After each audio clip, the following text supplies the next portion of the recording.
শুভ সন্ধ্যা বন্ধুরা, আশা করি সবাই ভালো আছেন। চলে এলাম স্পোর্টস বাংলা চ্যানেলে আজকের খেলার আলোচনা করতে। আজকে কিন্তু ভারত বনাম শ্রীলঙ্কার যে 2 ম্যাচের টেস্ট সিরিজ, তার প্রথম টেস্টের প্রথম দিনের খেলা শেষ হলো। কেমন হলো সেই প্রথম দিনের খেলা, এগিয়ে কারা, এই সমস্ত আলোচনা থাকছে। এছাড়া রোহিত শর্মাকে নিয়ে কিছু ইনফরমেশন দেব। কালকে যে দ্বিতীয় দিনের খেলা হবে, কীরকম থাকবে আবহাওয়া, সেটাও জানাবো। আর তার সাথে এটাও আলোচনা করব অস্ট্রেলিয়া বনাম বাংলাদেশের যে 2 ম্যাচের টেস্ট সিরিজ, তার প্রথম ম্যাচের তৃতীয় দিন শেষে এই মুহূর্তে দুই দল কোথায় দাঁড়িয়ে।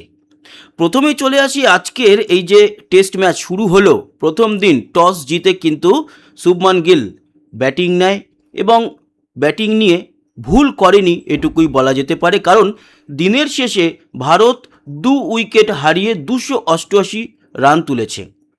অনবদ্য একটি সেঞ্চুরি রয়েছে, সেটা হচ্ছে গিয়ে দেবদত্ত পারিক্কেলের। অসাধারণ খেলেছে আজকে দেবদত্ত পারিক্কেল। সমস্ত প্লেয়ারদের নিয়ে আলোচনা করব এবং রাহুলের ভুলে যশস্বী জয়সওয়াল কি রান আউট হলো নাকি দুজনেরই সমান ভুল ছিল, সেই নিয়েও আলোচনা রয়েছে। তবে দেবদত্ত পারিক্কেল অসাধারণ। এই যে আজকে দিনের শেষে সেখানেও কিন্তু নট আউট রয়েছে 131 রানে। কীরকম ছিল ব্যাটিং জানাবো, বিষয় তো থাকছেই। তবে শুরুতে আপনাদেরকে একটা অন্য ইনফরমেশান দিই, সেটা হচ্ছে রোহিত শর্মাকে নিয়ে। আজকেই দুপুরবেলায় জানতে পেরেছি আগামী যে ওয়ানডে সিরিজ আসছে সেটা হবে গিয়ে ওয়েস্ট ইন্ডিজের সাথে। সেই সিরিজে রোহিত শর্মাকে দলে রেখে তবেই চিন্তাভাবনা করতে বলা হয়েছে বিসিসিআই তরফ থেকে অজিত আগারকার অ্যান্ড কোম্পানিকে। অজিত আগারকারের মেয়াদ শেষ হচ্ছে সেপ্টেম্বরে। কানাঘুষো শোনা যাচ্ছে হয়তো তার মেয়াদ আরও দীর্ঘায়িত হতে পারে, এক্সটেন্ড হতে পারে সামনের বছরে জুন পর্যন্ত, কিন্তু যতক্ষণ না হচ্ছে ততক্ষণ পর্যন্ত শিওর বলা যাচ্ছে না। কারণ এই রোহিত শর্মা ইস্যুতে অজিত আগারকারের সঙ্গে বোর্ডের কিন্তু একটু সমস্যা চলছে। এই যে গত ইংল্যান্ড সিরিজ, সেখানে গিয়ে এক প্রকার রোহিত শর্মাকে বলেই দিয়েছিল অজিত আগারকাররা যে তোমাকে ভাবা হচ্ছে না 2027 বিশ্বকাপ নিয়ে এবং আগামী ওয়ানডে সিরিজগুলোতে, তাই তুমি নিয়ে নিতে পারো অবসর। সেই কথাটি ফোন করে দেবজিৎ সাইকিয়া সহ বিসিসিআইকে জানিয়ে দেয় রোহিত শর্মা। তার ফলে একটু সমস্যায় পড়ে অজিত আগারকার অ্যান্ড কোম্পানি এবং লাস্ট ম্যাচে অনবদ্য 136 রানের ইনিংস খেলে কড়া জবাব দিয়েছে। তাই রোহিত শর্মাকে রেখেই দল ভাবতে হবে, এরকমটা কিন্তু বলে দেওয়া হয়েছে। এই ইনফরমেশনটা ছিল, সেটা আপনাদেরকে জানালাম। এবার আসি আজকের ম্যাচে। দেখুন, গতকালকে যে প্রেডিক্টেবল 11 আমি বলেছিলাম তাতে একটা মাত্র চেঞ্জ হয়েছে। সে চেঞ্জটা না করলেও হতো। কীরকম ছিল তার আগে একটা আপত্তিজনক জিনিস আপনাদের সঙ্গে শেয়ার করি। আপনাদের যদি খারাপ লাগে মাফ করবেন। কি বলুন তো, আজকের ম্যাচের আগে সকালবেলাতে, যেহেতু এটা আজকে 15ই আগস্টের ম্যাচ এবং 15ই আগস্টে শুরু হচ্ছে, এই পতাকা উত্তোলন ছিল সেখানে 80তম আমাদের ভারতের স্বাধীনতা দিবস। সব থেকে খারাপ লেগেছে ক্যাপ্টেন তুলছে পতাকা, ঠিক আছে, কোচ দাঁড়িয়ে আছে, হাফ প্যান্ট পরে দুজনেই কোচ এবং ক্যাপ্টেন ভারতের জাতীয় পতাকা তুলছে। এই জিনিসটা খুব দৃষ্টিকটু লেগেছে, আমার চোখে অন্তত লেগেছে। যেই টেস্টের জার্সি পরেন ওনারা বা ওরা, সেই জার্সি পরে যদি এইটা করতো, কিংবা টেস্টের টসের সময় একটা জার্সি আছে, জার্সি নয় মানে ড্রেস কোড আছে, সেখানে ব্লেজার পরা হয় ইন্ডিয়ান টিমের, সেই ব্লেজার পরে যদি অধিনায়ক এই পতাকা উত্তোলনটা করতো, আমি মনে করি মানে বিষয়টা এতটা দৃষ্টিকটু লাগতো না। কারা কীভাবে নেবে জানি না, আমার কাছে এই বিষয়টা খারাপ লেগেছে, তাই বললাম। এবার আসি গতকালকে যে প্লেয়ারদের কথা বলেছিলাম, সেই প্লেয়ারদের মধ্যে যেটা দেখা যাচ্ছে যে ফার্স্ট 6জন তারা সব ঠিকঠাক আছে। যশস্বী জয়সওয়াল কিন্তু খেলছিল মোটামুটি ঠিকঠাক। ও একেবারে শুরু ভালোই করেছিল, কিন্তু একটা ছোট্ট ভুলের জন্য রাহুলেরও দোষ বলতে পারেন, যশস্বীরও খানিকটা দোষ আছে। তালে গোলে মিলিয়ে যখন রাহুল একটা শট নেয় এবং সেই শটের জন্য সে দৌড়ে হাফ পিচ পেরিয়ে আসে, তার আগে ধাক্কা খেয়ে বোলারের সঙ্গে ধাক্কা খেয়ে পড়ে গিয়েছিল যশস্বী জয়সওয়াল এবং উঠে দৌড়ানোর আগে হাফ পিচ পেরিয়ে এসছে, আবার উঠে দৌড়াতে গিয়ে আবার ব্যাক করে, ওই তালে গোলে গিয়ে রান আউট হয়ে যায়। না হলে যশস্বী জয়সওয়াল ভালো খেলছিল, রাহুলও ভালো খেলছিল, 70-এর উপর 75 রানে নট আউট ছিল, কিন্তু এত বডি ডিহাইড্রেট হয়েছে যে ক্র্যাম্প আসছিল, আঙুল বেঁকে যাচ্ছিল, কোমরে মানে ক্র্যাম্পে যা হয় আর কি, শিরায় টান ধরে। এই সমস্যায় ও কিন্তু রিটায়ার হার্ট নিয়ে মাঠ ছেড়ে দেয়। তারপরে শুভমান গিল খেলতে নামে। কিন্তু দেবদত্ত পাডিক্কাল 3 নম্বরে নামবে বলেছিলাম 3 নম্বরই নেমেছে। অনবদ্য খেলছে, 131 রান, নট আউট। আগামীকাল শুরুও করবে ঋষভ পান্তের সঙ্গে। আর 3 নম্বর জায়গাটা নিয়ে আমাদের বরাবরই একটা খামতি ছিল। আমার মনে হচ্ছে কোথাও যেন দেবদত্ত পাডিক্কালের পারফরমেন্স দেখে এই 3 নম্বর জায়গার ঘাটতিটা হয়তো মিটতে চলেছে। দেবদত্তকে পেতাম না আমরা যদি না সাই সুদর্শনের রুল আউট আমরা দেখতে পেতাম। ফলে সাপে বর হলো কি না দেখা যাক। প্রথম ম্যাচেই বলা যাবে না, যদিও প্রথম ম্যাচেই আভাস পাওয়া গেছে ভালো খেলার, 131 নট আউট রয়েছে।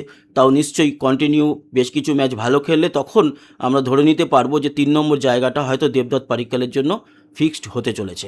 শুভমান গিলও ভালো খেলছিল, ক্যাচ দিয়ে চলে যায়। ঋষভ পান্ত তো রয়েছে নট আউট, বাকি ধ্রুব জুরেল আজকে ব্যাট করেনি। অন্যদিকে যেই চেঞ্জেসের কথা বললাম সেটা কি হয়েছে, রবীন্দ্র জাদেজা তো রয়েছে দলে, এখনও পর্যন্ত ব্যাট করতে নামেনি। মানব সুতারের কথা বলেছিলাম রয়েছে, কুলদীপ যাদবের কথা বলেছিলাম রয়েছে, সিরাজ তো থাকবেই বলেছিলাম রয়েছে। শুধুমাত্র গুরনুর ব্রার ওর জায়গাতে নেওয়া হয়েছে প্রসিদ্ধ কৃষ্ণাকে। যদিও এখানে বোলাররা কতটা কি করতে পারবে ফাস্ট বোলাররা, কারণ এখানে স্পিনের দাপটটাই কিন্তু বেশি দেখা যাবে। সেখানে দাঁড়িয়ে প্রসিদ্ধ কৃষ্ণা গুরনুর ব্রার খুব বেশি পার্থক্য হবে বলে মনে হয় না দলের উপরে। দেখা যাক কী হয়। তো এই হচ্ছে গিয়ে আজকের নয় মানে এই প্রথম টেস্টের প্রথম একাদশ যারা খেলছে। শুধু ওই একটা চেঞ্জ ছাড়া আমরা যেরকমটা বলেছিলাম সেরকমটাই কিন্তু রয়েছে। আসবো বাংলাদেশ এবং অস্ট্রেলিয়ার ম্যাচ নিয়ে। তার আগে আমরা আরও একটা ব্যাপার নিয়ে আলোচনা করে নেব, সেটা হচ্ছে গিয়ে আগামীকাল ম্যাচের ওয়েদার কীরকম থাকবে সেটা আপনাদেরকে জানাই। তারপর আজকের ম্যাচের বিষয় নিয়েও আলোচনা করব। আগামীকালকের ওয়েদারটা দেখে নিই, কারণ আমরা যেরকম বলেছিলাম যে বৃষ্টি খানিকটা হবে, তার জন্য যে পুরো ম্যাচ ভেস্তে যাবে, দিনের ম্যাচটা পুরো দিন ভেস্তে যাবে ওরকম হবে না, কিছুটা সময় বন্ধ থাকবে। এক্স্যাক্টলি তাই হয়েছে। আমাদের যখন হাফ টাইম হয় তখনই কিন্তু একটু মেঘ কালো করে এসছিল। হাফ টাইমের পর খেলা শুরু হতে প্রায় আরও 1.5 ঘন্টার বেশি লেগে যায়। তারপরে আবারও টি ব্রেকের পর সামান্য কিছু সময় বন্ধ ছিল। টাইম এক্সটেন্ড করার পরও 90 ওভার খেলা হয়নি, তবু অনেকটাই এগিয়েছে খেলা। আগামীকাল কীরকম থাকবে সেটা আপনাদেরকে জানাই। এই হচ্ছে গিয়ে গল যেখানে খেলা হচ্ছে শ্রীলঙ্কার, একেবারে স্টেডিয়ামটি হচ্ছে গিয়ে সমুদ্রের ধারে, ভারত মহাসাগরের ধারে। এটা তো এখন দেখে লাভ নেই কীরকম আছে আবহাওয়া, আগামীকাল দেখতে হবে। আগামীকাল আমরা চলে যাব হচ্ছে গিয়ে সকাল 10টা থেকে প্রতিদিন খেলা শুরু হবে। যদি আমরা সেই সময় দেখি হাওয়া তো বইছে, আজকেও বইছিল, কালকেও বইবে 25 কিলোমিটার গতিবেগে। বৃষ্টিও বজ্রমুড়ে যদি যায়, কালকেও কিন্তু হালকা পাতলা বৃষ্টি আছে সকালের দিক থেকে।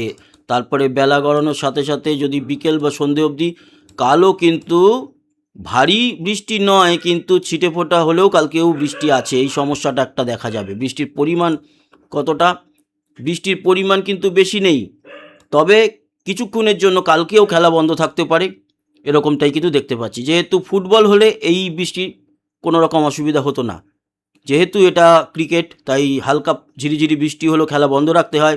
সেক্ষেত্রে দাঁড়িয়ে কালকেও কিছুক্ষণ খেলা বন্ধ থাকবে বলে মনে হচ্ছে, তবে পুরো দিন ম্যাচ ভেস্তে যাবে না।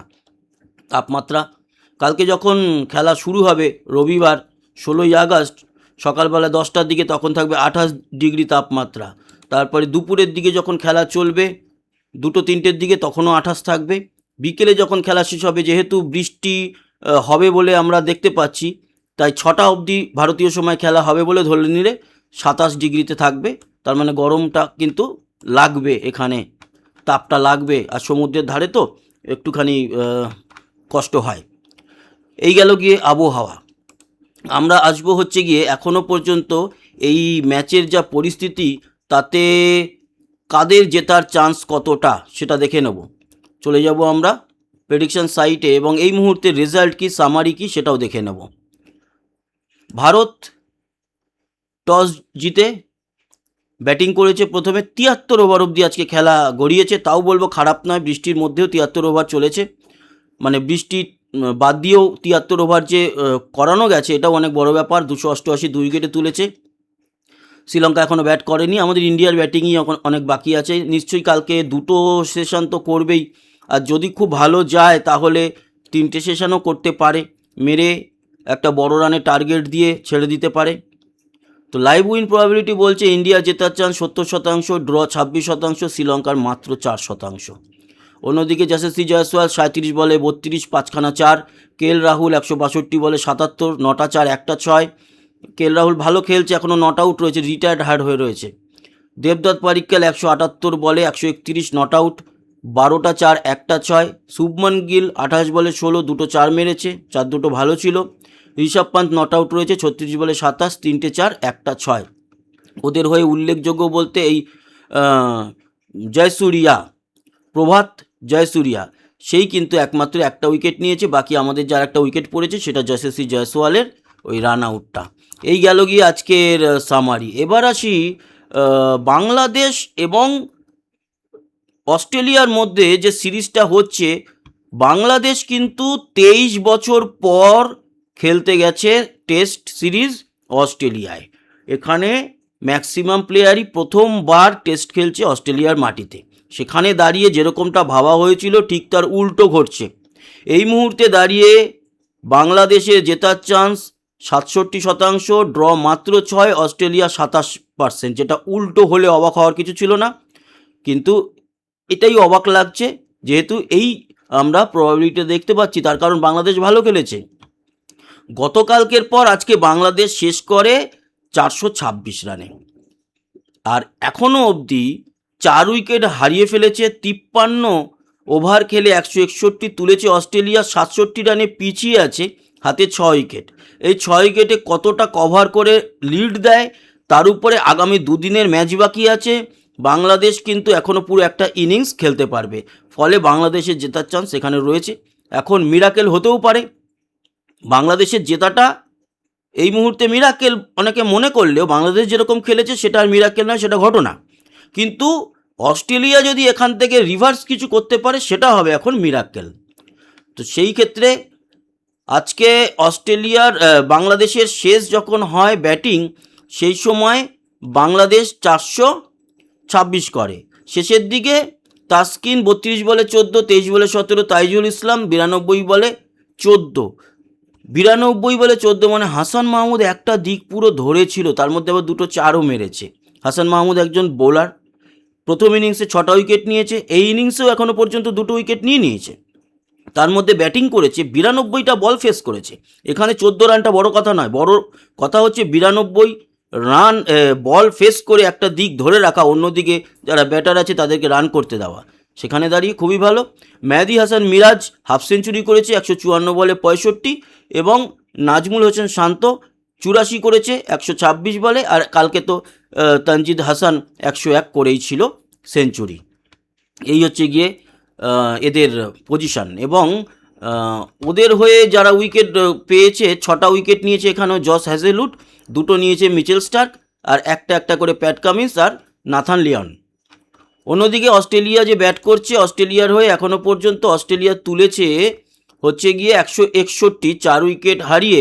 সেখানে আবারও ট্রাভিস হেডকে বোল্ড করেছে হাসান মাহমুদ। ট্রাভিস হেড 17, 31 হচ্ছে লাউসেন, 44 হচ্ছে কি স্টিভ স্মিথ।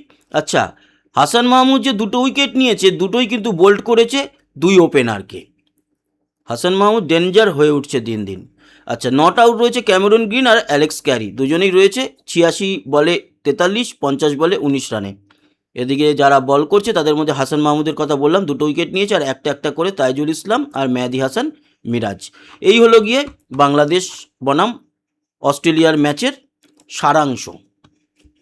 তো এখানে মনে হচ্ছে বাংলাদেশ জিতে যাবে। তো বন্ধুরা, এই ছিল আজকের ক্রীড়া সংক্রান্ত আলোচনা, এবং যারা সাবস্ক্রাইব করেনি অবশ্যই সাবস্ক্রাইব করে আমাদের সঙ্গে জুড়ে থাকবেন। ভালো থাকবেন, সুস্থ থাকবেন, আবার দেখা হচ্ছে, ততক্ষণের মতো টাটা।